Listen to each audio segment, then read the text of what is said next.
Namaskar, students of class 12 computer science. In previous video we have discussed how to create CSV file, how to write data from Python program input to CSV file, how to create header row and how to insert multiple rows. In that we have seen that how you can write the data using functions. Write row function is there, so that we have used, and read mode and write mode. So in this video we are going to discuss about how to use quote cache. Quote cache means what? Whenever we are accepting the values through the Python input or any programming language or any database, generally the text which we are entering in the data, that is quoted by single quote or double quote. We have to put that particular string or text or textual data in double quotes or single quotes. So that is called quoting. So how to handle that quoting values with CSV file? After that we will see the use of delimiter. Delimiter means comma separated value. So here we have simple delimiter, that is comma. So every value is separated by comma. So in this we are going to discuss how to use this delimiter value, how to identify the particular delimiter value or how to enter the records. Although whenever we are using the delimiter value, basically it accepts the value and it will insert in single column only. So that is the difference between this. So that we are going to cover in this video. So myself Sanjay Parmar, I welcome you all on my channel Tutorial AICS IP. Let's we start. Before starting this video, I would like to request you, if you are coming to my channel first time, you are watching my video first time, subscribe the channel, press the bell notification icon to get the relevant update. And if you are watching this video on Facebook page, like our page Tutorial AICS IP and share this video in your group, in your friend list or in your profile. Let's we begin now.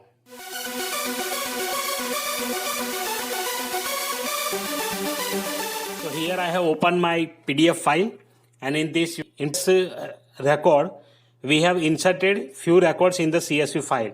But what we have observed? We have observed that one blank row is inserted after the row or after the record. So how to avoid this? So to avoid this you have to do this tab. Now when you insert a row using this method, it will add a blank row by default before each new record. You can specify the new line character into an open function to avoid this. To solve this problem, I have used the following code. So here I have just made this change, and this change worked well with this code. So let me show you this. Let me open that program directly, Python CSV. Then our program is this one, write multiple data. So let me open with ideally. Okay, that option is not coming, so directly we have to open ideally from here. So here we have Python ideally. Okay, so now Control O, यहाँ पे हम इसे open कर लेंगे Python CSV और multiple record. इस पे हम काम कर रहे थे. तो इस पे हमने देखा था कि जो रिकॉर्ड है वो ऐसे ही इंसर्ट हो रहा है. So here we are going to add new line equal to /n. अब देखिए हम इसे रन करते हैं और इसका आउटपुट चेक करेंगे. रन करने के बाद इसमें दो रिकॉर्ड मैं डाल दूंगा. चलिए डालते हैं 11. बैट्समैन नेम यहाँ पे स्पेसिफाई कर देता हूं SG, और टीम डाल देते हैं यहाँ पे इंडिया, और रेटिंग है 115. एक और रिकॉर्ड डालेंगे ताकि हमें पता चले कि वो रिकॉर्ड विदाउट स्पेस आ रहा है, मीन्स ब्लैंक रो के बिना आ रहा है या ब्लैंक रो के साथ आ रहा है. Yes, again SP. ओके, यहाँ पे गलत इनपुट हो चुका है. चलिए एक बार देख लेते हैं. ICC टॉप 5 रीड ओनली, क्योंकि वो ओपन है. ओके, तो ये कुछ डेटा है यहाँ पे. चलिए इसे डिलीट कर देते हैं पहले. डिलीट. ओके ओके, ये रीड ओनली फाइल है, तो यहाँ पे कुछ होगा नहीं अभी इसका. एक बार इसको ही क्लोज कर देता है, क्योंकि यहाँ हमने ओपन करके रखा है इसे. अब इसमें जो चेंज करना है वो कर देते हैं। अभी भी रीड ओनली आ रहा है कि कोई और यूज़र से ओपन है फाइल, ऐसा मैसेज आ रहा है। चलिए एक बार फिर इसे भी क्लोज कर देते हैं पाइथन को। अब यहाँ रिफ्रेश कर लें। पुराना जो रिकॉर्ड है इसे मैं डिलीट कर देता हूँ अभी यहाँ से। डिलीट, तो यहाँ पे रिकॉर्ड हो चुका है डिलीट। इसे सेव कर लेते हैं और आईसीसी टॉप 5 के नाम से ही सेव करेंगे। Yes, okay. तो यहाँ पे अब ब्लैंक हो चुका है। अब पाइथन में जा करके उसी प्रोग्राम को रन कर देते हैं। Python 3.8 file open. आपको इसलिए रिकॉर्ड डिलीट करके बताया है कि कैसे ये काम करता है वो आप समझ जाए। वो ब्लैंक लाइंस जो आ रही थी वो अब नहीं आएगी, क्योंकि हमने यहाँ पे न्यू लाइन ऐड कर दिया है। और अब इसे करते हैं रन।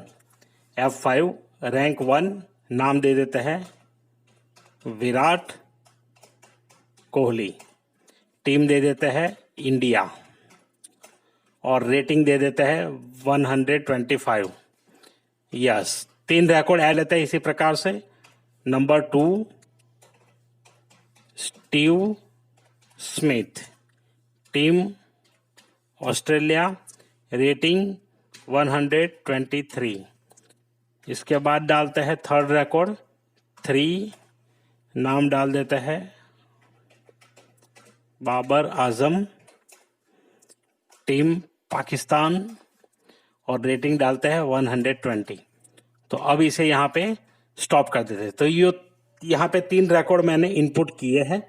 ये 3 रिकॉर्ड जो है कैसे यहाँ रिफ्लेक्ट होंगे, तो आप यहाँ देख पाएंगे कि अब यहाँ पे इसने ब्लैंक रो इंसर्ट नहीं किया है। तो ये है आपका सॉल्यूशन। तो अगर ऐसी कोई चीज होती है तो आपको हमेशा ये ध्यान में रखना है कि राइट रो फंक्शन के साथ आपको न्यू लाइन /n यूज करना है। तो चलिए बढ़ते हैं वीडियो में आगे और अगला कंसेप्ट देखते हैं कि किस प्रकार से हम इसको यूज करेंगे। कोटिंग। तो कोटिंग का क्या मतलब होता है वो पहले देख लेते हैं हम। यहाँ पे देखिए, use of quote care and quoting parameter. Sometimes we are using quotes to enclose the data like dates and text values in MySQL. To accept those kind of data directly, we can use quote char and quoting parameter in writer or write row function.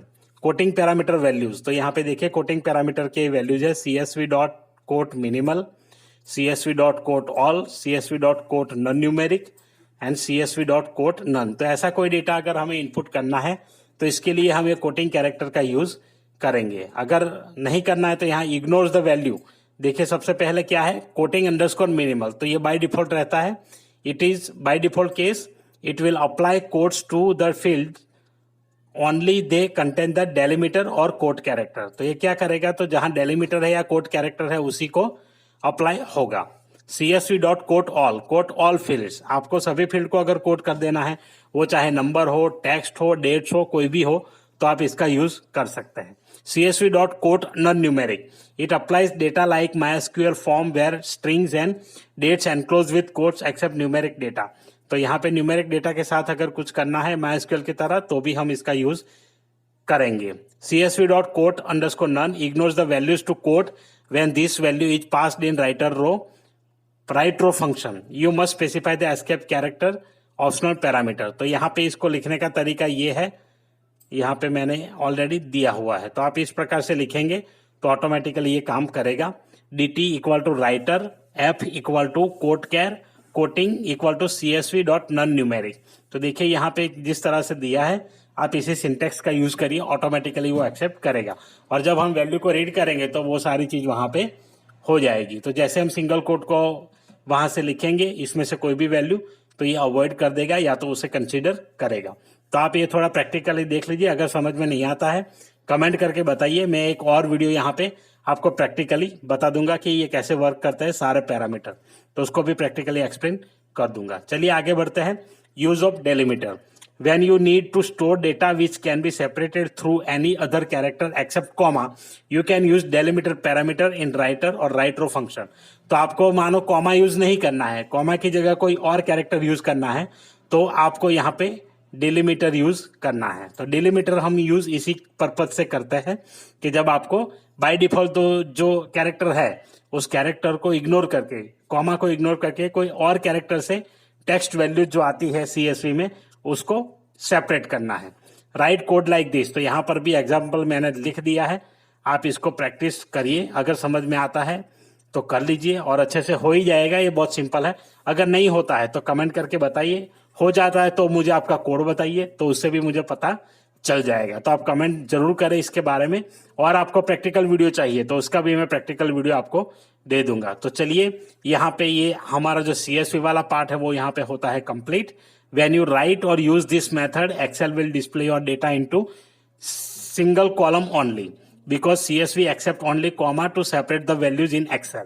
तो जैसे आप Excel में डालेंगे तो Excel में एक ही column में पूरा डेटा चला जाएगा और सेपरेट बीच में आ जाएगा। सिर्फ आप @ यूज करते हैं यहाँ पे तो @ आएगा। जैसे ही मान लीजिए कि ये 4 वर्ड आपने फर्स्ट रो में डाले हैं, आपके पास 4 कॉलम है और उस 4 कॉलम में आपने ये रिकॉर्ड डाला है लाइक दिस वेयर यू। तो जब हम @ डालेंगे तो क्या होगा, तो एक्सेल में आपको सिर्फ फर्स्ट कॉलम में दिखेगा, कॉलम ए में लाइक @this @where @you। तो इस प्रकार से आउटपुट आपको मिलेगा। तो आशा रखता हूं आपको वीडियो समझ में आ गया होगा, पूरा कंसेप्ट आपका क्लियर हो चुका होगा।